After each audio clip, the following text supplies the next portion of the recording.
అందరికీ నమస్తే అండి. Good morning.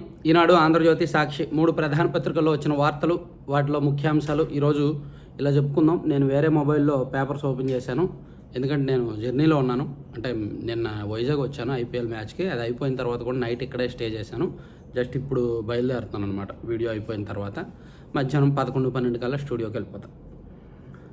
సరే, సింపుల్గా 3 పత్రికల్లో ఉన్న ప్రధానమైన అంశాలు చెప్తాను.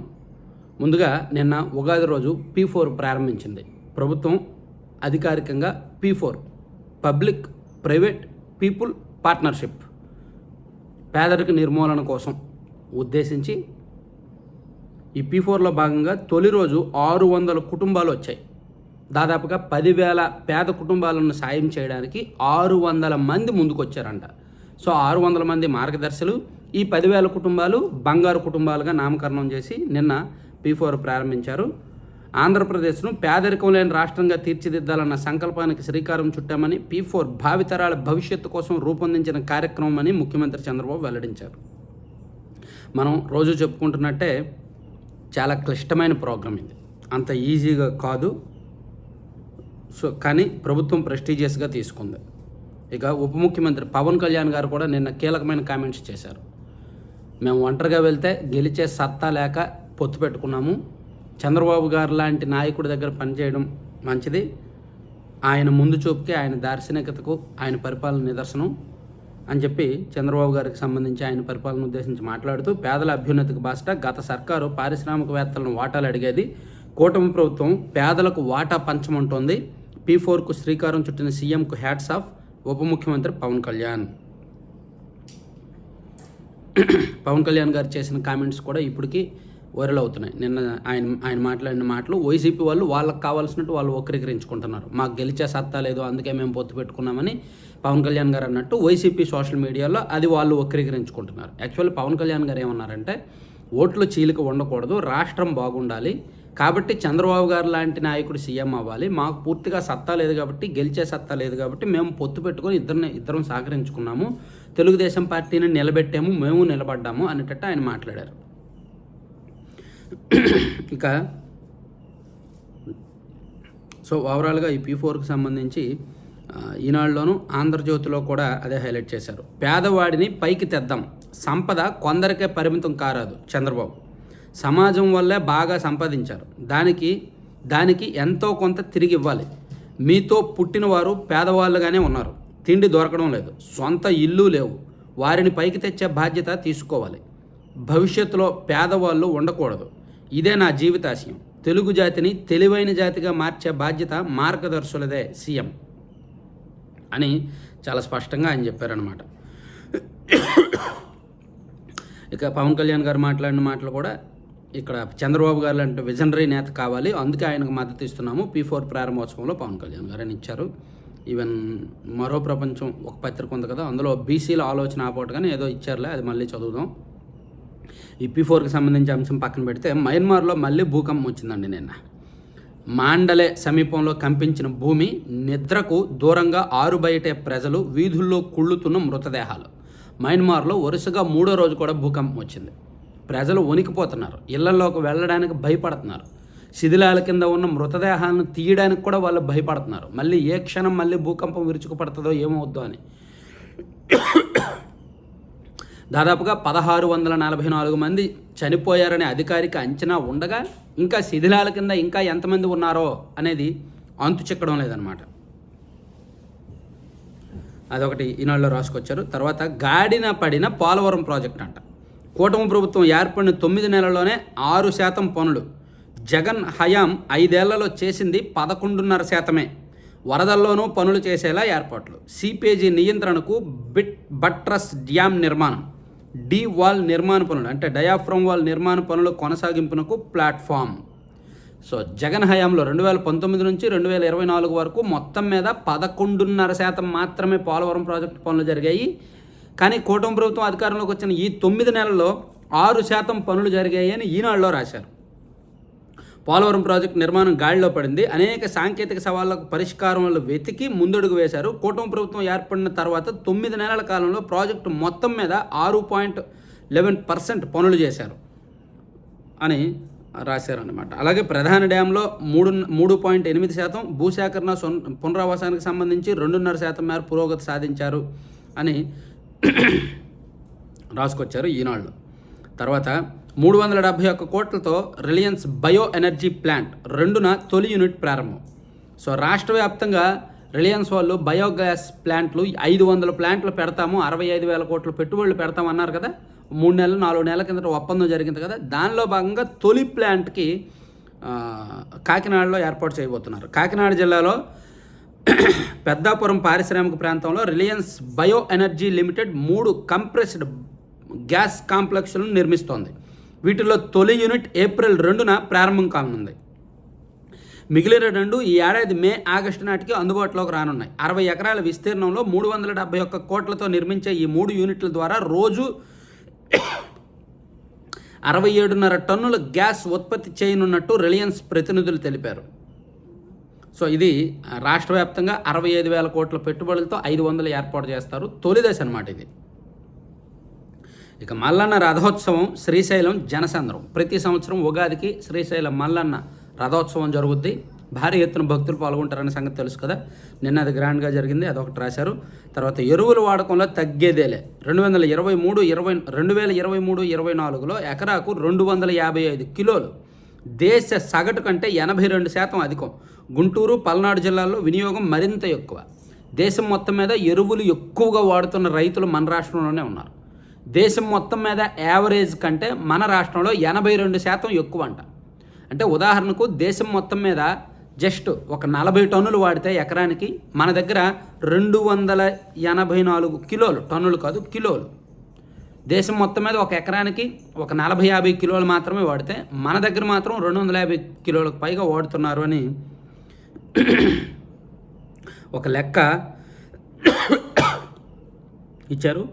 అందులోనూ గుంటూరు, తిరుపతి, బాపట్ల, చిత్తూరు, అల్లూరు సీతారామరాజు, శ్రీకాకుళం ఈ జిల్లాల్లో మరింత ఎక్కువగా ఉందంట వాడకం.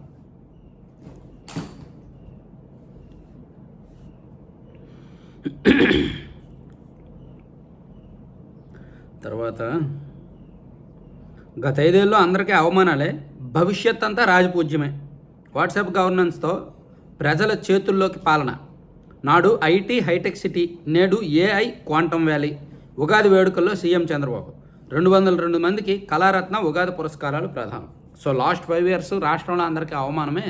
సో ఇక మీదట అందరికీ రాజపూజ్యమని చంద్రబాబు నాయుడు గారు ఉగాది పంచాంగ, ఉగాది రాశి ఫలాలను కూడా తన పొలిటికల్ సెటైర్కి వాడుకొని అలా మాట్లాడారు. తర్వాత స్వర్ణ భారత్ ట్రస్ట్ తెలుగు రాష్ట్రాలకు గొప్ప ఆస్తి. ట్రస్ట్ ఉగాది వేడుకల్లో ముఖ్యమంత్రి చంద్రబాబు. మాజీ మంత్రి కాకానికి నోటీసులు. క్వాడ్స్ అక్రమ మైనింగ్ కేసులో పోలీసుల చర్యలు. ఎనీ టైం కాకాని గోవర్ధన్ రెడ్డి గారు అరెస్ట్ అయ్యే ఉంది. ఆ విషయం అరెస్ట్ అయ్యే ఛాన్స్ ఉంది. ఆ విషయం ఆయనకు కూడా తెలిసి ఆయన ప్రస్తుతానికైతే పరారీలో ఉన్నారు. హైకోర్టులో ముందస్తు బెయిల్ పిటిషన్ వేశారు. అది విచారణకు వచ్చి ఆయనకు ముందస్తు బెయిల్ ఇస్తే ఆయన బయటకు వస్తారు జనజీవన స్రవంతిలోకి. ఒకవేళ ఆయనకు హైకోర్టు ముందస్తు బెయిల్ ఇవ్వకపోతే పారిపోతారు. అట్నుంచి అట్టే అనమాట. ఎటు వెళ్తారో కూడా తెలియదు. ఈవెన్ విడుదల రజనీ గారు కూడా ముందస్తు బెయిల్ పిటిషన్ వేశారు ఏసీబీ నమోదు చేసిన కేసులో. ఆమెకు కూడా కోర్టు ముందస్తు బెయిల్ ఇస్తే ఓకే, ముందస్తు బెయిల్ ఇవ్వకపోతే ఆమె కూడా కొన్నాళ్ళు బయట ఉంటారు. అరెస్ట్ అవ్వడానికి ఎవరు ఇష్టపడతారండి? అందులోకి రజనీ గారు. ఇక అమ్మతనానికే మాయని మచ్చ, కవలలకు నరకం చూపించిన సవతి తల్లి విచక్షణారహితంగా కొట్టడంతో ఓ బాలుడి మృతి. గుంటూరు జిల్లా ఫిరంగపురంలో దారుణ ఘటన. ఒక సవతి తల్లి పిల్లలకి, అంటే తన ముందు భార్యకి పుట్టిన పిల్లలకి పుట్టిన 2 కవల పిల్లల్ని దారుణంగా కొట్టేదంట. పెనం వేడి చేసి పెనం మీద కూర్చోబెట్టేదంట. అంత దారుణంగా హింసిస్తే ఒక పిల్లవాడు చనిపోయాడు, ఇంకో పిల్లవాడు ప్రాణాపాయ స్థితిలో ఉన్నాడు. ఇది గుంటూరు జిల్లా ఫిరంగపురంలో జరిగింది. సాగర్ అనే వ్యక్తికి మొదటి భార్య చనిపోయింది. మొదటి భార్య చనిపోకముందు 2 కవల పిల్లలను జన్మనిచ్చింది.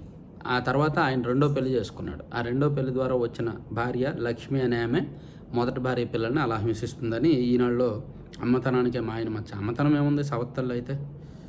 తర్వాత రాంగ్ కాల్ ఛార్జ్ 4 కోట్లు. మహిళ నుంచి భారీగా నగదు 800 గ్రాముల బంగారం కాజాత. నిందితుడిని అరెస్ట్ చేసిన విశాఖ పోలీసులు. ఇది మరో క్రైమ్ కథ. రాంగ్ కాల్ ద్వారా ఒక అమ్మాయి పరిచయం అయింది, ఒక మహిళ పరిచయం అయింది, వివాహిత. ఆమెను రాంగ్ కాల్ ద్వారా వేధించి మాట్లాడి లైన్లో పెట్టి వీడియో కాల్స్ చేసి వీడియోలు రికార్డ్ చేసి విడతల వారీగా 4 కోట్ల డబ్బులు గుంజాడంట. బ్లాక్మెయిల్ చేసి బెదిరించి. మరి ఆ అమ్మాయి అమాయకురాలో ఈడు మోసగాడ వీడియో కాల్ చేసి వీడియో బెదిరించి 4 కోట్లు డబ్బులు ఇవ్వడం ఏంటి అసలు రాంగ్ కాల్ ద్వారా పరిచయమైన వ్యక్తికి. సో ఇక్కడ ఎక్కడో తప్పు జరుగుతోంది సమాజంలో, బయటకు మాట్లాడలేని తప్పులు అవి. ఇక 80% అందరూ రాయగలిగిన ప్రశ్నలే. జేఈ మెయిన్ 2025 ఈనాడు ప్రతిభ వెబినార్లో విశ్లేషకుల సూచనలు. ఓకే, ఇక పుతిన్ మీద హత్యాయత్నం జరిగిందంటండి. రష్యా అధ్యక్షుడు పుతిన్ ఉపయోగించే అత్యంత ఖరీదైన లిమోజిన్ కారు మంటల్లో కాలిపోవడం కలకరం రేపింది. అది కావాలని ఎవరో చేశారో అతని మీద హత్యాయత్నం జరిగింది అనేది అంతర్జాతీయ మీడియాలో చెబుతున్నాయి. ఇక డొనాల్డ్ ట్రంప్ ఒక కామెంట్ చేశాడు, నేను 3వ అధ్యక్షుడు కావడానికి అవకాశాలు ఉన్నాయి కాబట్టి అందరూ జాగ్రత్తగా ఉండండి, నాకు ఇదే లాస్ట్ టర్మ్ అనుకోవద్దు, నేను మళ్ళీ కూడా అధ్యక్షుడిగా గెలుస్తాను అని. పాపం ఈయన ముసలాయన కళ్ళు కనిపించకపోయి పళ్ళు మొత్తం ఊడిపోయినా సరే వవ్వ అనుకుంటూనే అధ్యక్షుడిగా చేయాలనే కలలుగా అంటున్నాడేమో. అందరికీ ఉంటుందిగా ఆశ అధ్యక్షులుగా ఉండాలని. ఇక సాక్షికి వెళ్దాం.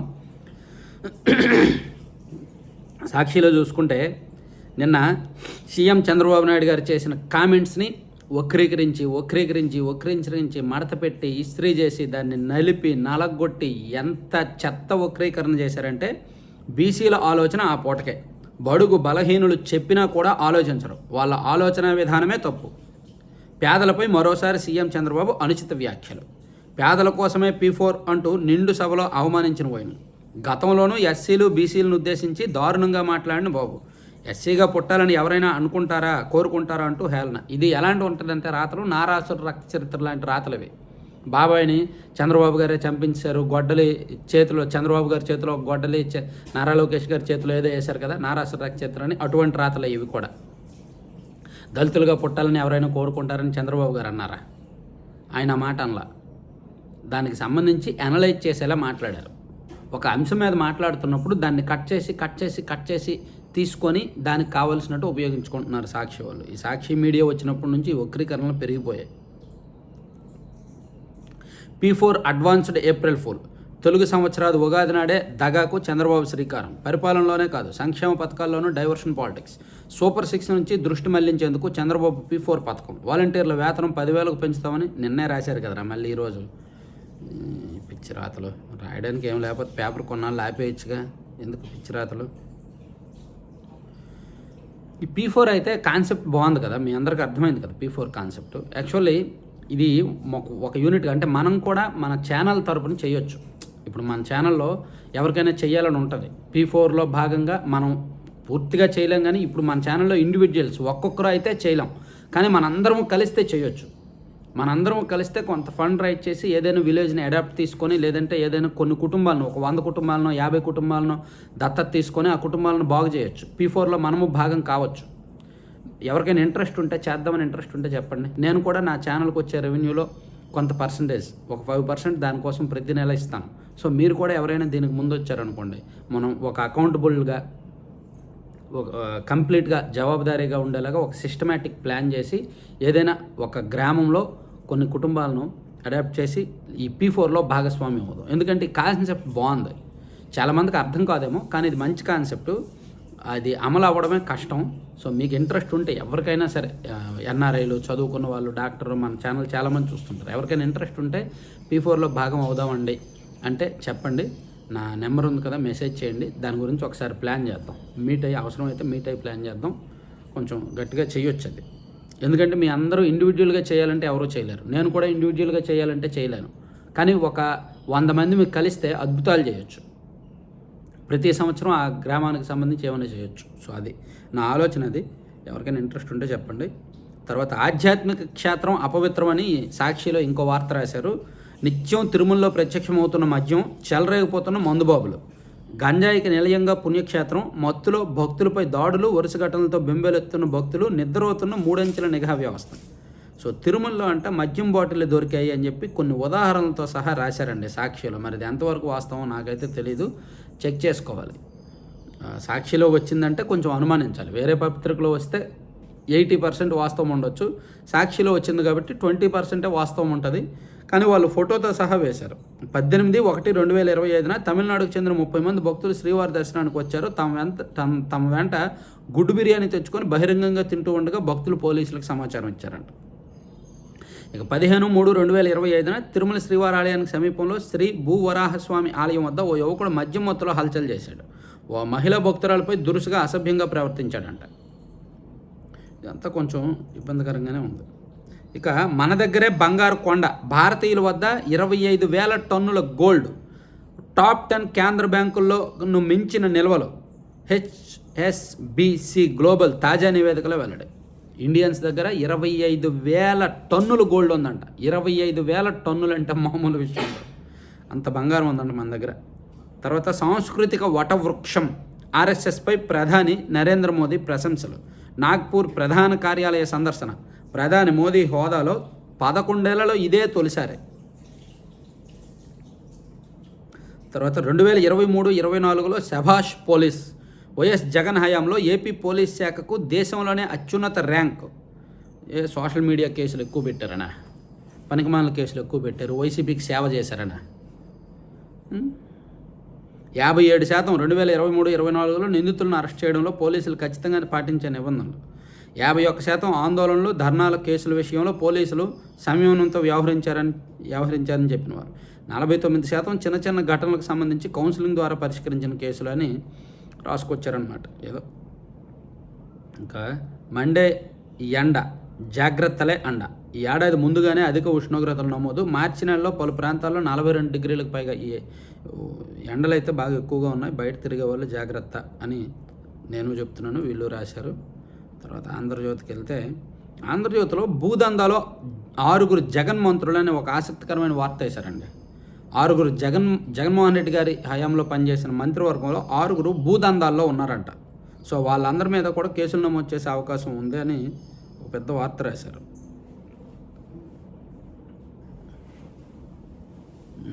42 మంది ప్రజాప్రతినిధులు, 120 మంది నేతలు కూడా, 22 మంది డిప్యూటీ కలెక్టర్లకు ప్రధాన పాత్ర, 48 మంది తహసీల్దారులు, 23 మంది సర్వేయర్లు సైతం. ప్రభుత్వానికి రెవెన్యూ శాఖ నివేదిక. వామ్మో, మొత్తం 13.5 లక్షల ఎకరాలు ఫ్రీహోల్డ్. చట్ట వ్యతిరేకంగా నిషేధ జాబితా నుంచి 5.74 లక్షల ఎకరాలకు విముక్తి, 8,483 ఎకరాల అక్రమ రిజిస్ట్రేషన్. ఇది జరిగింది. చాలా చోట్ల వైసీపీ అధికారంలో ఉన్నప్పుడు నిషేధ జాబితాలో ఉన్న భూముల వాళ్ళని బెదిరించి భయపెట్టి మీ భూములు 22Aలో ఉన్నాయి, నిషేధ జాబితాలో ఉన్నాయి, మాకు తక్కువ రేటుకి అమ్మేయండి అని చెప్పి చాలా చోట్ల బెదిరించారు. నాకు నిన్నగాక మొన్న తిరుపతి దగ్గరలో ఏదో ఒక విలేజ్ ఉందంటండి, ఆ విలేజ్ పేరు మర్చిపోయాను. తిరుపతి దగ్గరలోనే ఆ విలేజ్ వాళ్ళు నాకు ఫోన్ చేసి చెప్పారు, ఆ ఊర్లో అన్ని భూములు 22Aలోనే ఉన్నాయంట. వైసీపీ హయాంలో వాళ్ళు బెదిరించి మీ భూములు మాకు అమ్మేయండి అని చెప్పి ఇబ్బంది పెట్టారంట. ఇక స్త్రీ మూలంగా జగన్కు ఇబ్బందులు, ఆరోగ్య సమస్యలు తగ్గి అధికారంలోకి వస్తారు. సిద్ధాంతి నారాయణమూర్తి పంచాంగం. బెంగళూరులో జగన్ పంచాంగ శ్రవణానికి డుమ్మా. సో స్త్రీ మూలంగా జగన్కి ఇబ్బందులు వస్తాయంట, ఆరోగ్య సమస్యలు తగ్గి అధికారంలోకి వస్తారంట. సంవత్సరం చెప్పాల జగన్ అధికారంలోకి వస్తారని చెప్పారు, కానీ ఇప్పుడు ఏమి ఎన్నికలు లేవు కదా, ఎప్పుడో 2029లో ఎన్నికలు. ఇప్పుడు నుంచి పంచాంగ శ్రవణం జగన్కి మంచి రోజులు, జగన్ అధికారంలోకి వస్తారు. డబ్బా ఈ పంచాంగ శ్రవణాలు కూడా ఏ పార్టీ ఆఫీస్లో పంచాంగ శ్రవణాలు జరిగితే ఆ పార్టీలకు డబ్బా వాయించడమే, లేకపోతే వాళ్ళకి పేమెంట్ రాదు. అంటే ఇలా అంటే మళ్ళీ అవమానించినట్టు అంటారు, కానీ నిజంగా మీరు అబ్జర్వ్ చేయండి, వైసీపీ ఆఫీస్లో పంచాంగ శ్రవణం జరిగితే వైసీపీకి మంచి రోజులు అంటారు, టీడీపీ ఆఫీస్లో పంచాంగ శ్రవణం జరిగితే టీడీపీకి మంచి రోజులు అంటారు. అంటే చట్టాల్లో లొసుగులను, లోపాలని వాళ్ళకు అనుగుణంగా నేరస్తులు ఎలా వాడుకుంటున్నారో, ఇందులో కూడా పంచాంగంలో ఉన్న అంశాలను కూడా వాళ్ళ పార్టీలకు అనుగుణంగా మార్చి చెప్పడంలో కొంతమంది సిద్ధహస్తులు. ఇంకా అంతకుమించి నేను కామెంట్ చేయకూడదు. ఇక చిన్న కాంట్రాక్టర్లకు పెద్ద ఓరట. ఉగాది కానుకగా 2,000 కోట్ల బిల్లుల చెల్లింపునకు సర్కారు నిర్ణయం. అది తర్వాత విజయవాడలో 4 గంటలు పాస్టర్ ప్రవీణ్. ఇక పాస్టర్ ప్రవీణ్ గారి విషయంలో ఒక సంచలన విషయం బయటకు వచ్చింది. ఇది కరవమంటే కప్పు కోపం, విడవమంటే పాము కోపం. అనవసరంగా ఆయన మృతి చెందాడు. దాన్ని కొన్నాళ్ళు వదిలేసి ఇష్యూ ఏంటనేది క్లారిటీ వచ్చాక ఆ మత పెద్దలందరూ గొడవ చేస్తే బాగుండేది. వాళ్ళు ముందుగానే గొడవ చేయడం వలన ఇప్పుడు ఆ ఇష్యూ సెన్సేషన్ అయింది. దానిలో కొన్ని నిజాలు, కొన్ని సీసీటీవీ ఫుటేజ్లు బయటకు వస్తున్నాయి. అందులో ఆయనదే తప్పున్నట్టుగా కనిపిస్తోంది. నిన్న వచ్చిన సోషల్ మీడియాలో వచ్చిన వీడియోలు చూస్తే, అంటే నేను పూర్తిగా నిర్ధారించడం లేదు, ఆయన దారిలో 2 చోట్ల ఆపి మద్యం బాటిల్ కొని మద్యం తాగి జర్నీ చేశారంట. విజయవాడలో చాలాసేపు అలిసిపోయి మద్యం మత్తులో విజయవాడలో చాలాసేపు అలా ఉండిపోయారంట. మధ్యలో పోలీసులు ఆయన కౌన్సిలింగ్ ఇచ్చారంట. అయినా సరే ఆయన వినకుండా బుల్లెట్ బండి వేసుకొని ట్రావెల్ చేశారంట. ఇలా కొన్ని సోషల్ మీడియాలో వస్తుంది. ఇది ఎంతవరకు వాస్తవమో తెలియదు. పోలీసులు పూర్తిగా నిర్ధారించే వరకు నేనైతే ఏది చెప్పను, కన్ఫామ్గా చెప్పను, ఏది నమ్మను. అది తర్వాత ఆ శక్తి తగ్గుతున్నాయి. సంసార సుఖాన్ని ఆస్వాదించలేకపోతున్న యువజంటలు అని రాశారండి. ఆ శక్తి రెండూ తగ్గుతున్నాయి. అంటే వాళ్ళకి ఇంట్రెస్ట్ ఉండట్లేదు, ప్లస్ ఆ బలం, దానికి కావాల్సిన సమర్థత, కెపాసిటీ కూడా ఉండట్లేదంట సంసార సుఖానికి సంబంధించిన. ఆంధ్రజ్యోతిలో ఒకటి రాశారు. భారీగా పెరుగుతున్న హెచ్ఎస్డిడి కేసులు, జీవనశైలి, అనారోగ్య, మానసిక సమస్యలే కారణం. కొత్తగా పెళ్ళైన వారిలోనూ చాలామంది నెలకు 1-2 సార్లే అని ఇచ్చారు. కోరికలు తగ్గుతున్నాయంటే గుండె జబ్బులకు సంకేతం. ఏడాది ముందు నుంచి సమస్యలని ఏదో ఆంధ్రజ్యోతిలో ఒక ఆఫ్ బీట్ వార్త రాశారులే, అది మనం పూర్తిగా చెప్పలేములే కానీ. సో ఇది నేను ఇంతటితో 3 పత్రికల్లో అనాలిసిస్ అయితే ఆపుతున్నాను. సో ఇంకా కీలకమైన అంశాలతో ఈరోజు మధ్యాహ్నం ఆఫ్టర్ 1 o'clock నుంచి ఇంకా క్లియర్గా డీటెయిల్డ్గా వీడియోస్ అయితే చేసుకుందాం. అలాగే నేను మన ఛానల్లో ఒక కొత్త కార్యక్రమానికి కూడా శ్రీకారం చుడుతున్నానండి. ప్రతి వారం కూడా సబ్స్క్రైబర్సే నన్ను ఇంటర్వ్యూ చేయొచ్చు. సబ్స్క్రైబర్లో ఎవరైనా సరే ప్రతి వారం శనివారం కానీ ఆదివారం కానీ టైం చూసుకొని సబ్స్క్రైబర్స్ ఎవరైనా నన్ను లైవ్లో ఇంటర్వ్యూ చేయొచ్చు. అది ఈ నెల నుంచే స్టార్ట్ చేస్తాను, ఏప్రిల్ నుంచి స్టార్ట్ చేస్తాను. డీటెయిల్స్ అవి మళ్ళీ చెప్తాను. Thank you.